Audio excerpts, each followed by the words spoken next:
Before I started coming, I was a church goer, but I was just going through the motions completely. There was a lot of loneliness, and it wasn't where I needed to be in my walk with God at all.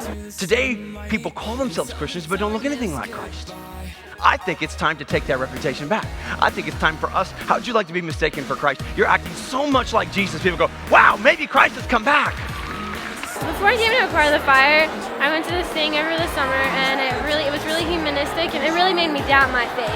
And it really made me question what was real and what was not real. And when I come to acquire the fire today, he's just like, he just keeps pursuing you and pursuing you. It was exactly what I needed to hear. I got into a relationship, and she was my girlfriend slash my project. It was slowly changing me to something that I wasn't, and everyone else noticed it but me. You're caught in this revolving door of habits and problems. You're listening to the same you're hanging with the same kind of crew and the same kind of friends, and it's not working anymore. We've got to change what we pursue.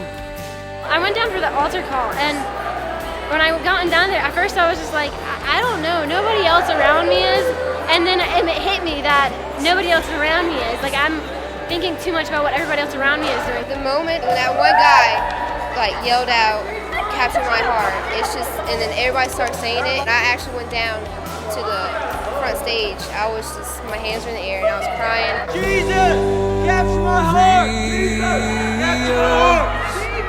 In your presence, When it just hits, you just think about all the bad stuff that you did and how God can forgive you after everything you did. That moment when it really hit me was during a worship service. It was just a heavy, a spirit. I literally felt it just rain over top of me, and I just started crying, and I'm not one of the guys to do something like that. It brought me to my knees, on the floor crying, and I'm just sitting there, and I'm vulnerable and broken. And I think that everybody should come to that moment.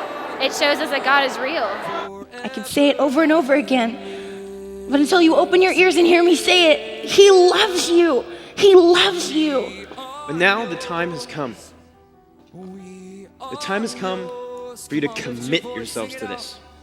To give your all for the one who gave all for you. Acquire Fire made me realize that I need to stand out and I can see a difference now. And I'm so happy that I came here because now I'm changed. When we pursue God, He brings the perfect, the relationships He wants us to be in. I just got drenched in the Holy Spirit, and it was a totally different experience that I've ever been a part of. And when you just actually jump up and you yell and you shout and you cry, and it's just, there's nothing like it. I mean, I don't care if people think it's great to get high of a pot or marijuana or whatever, but there's nothing like getting high off of God.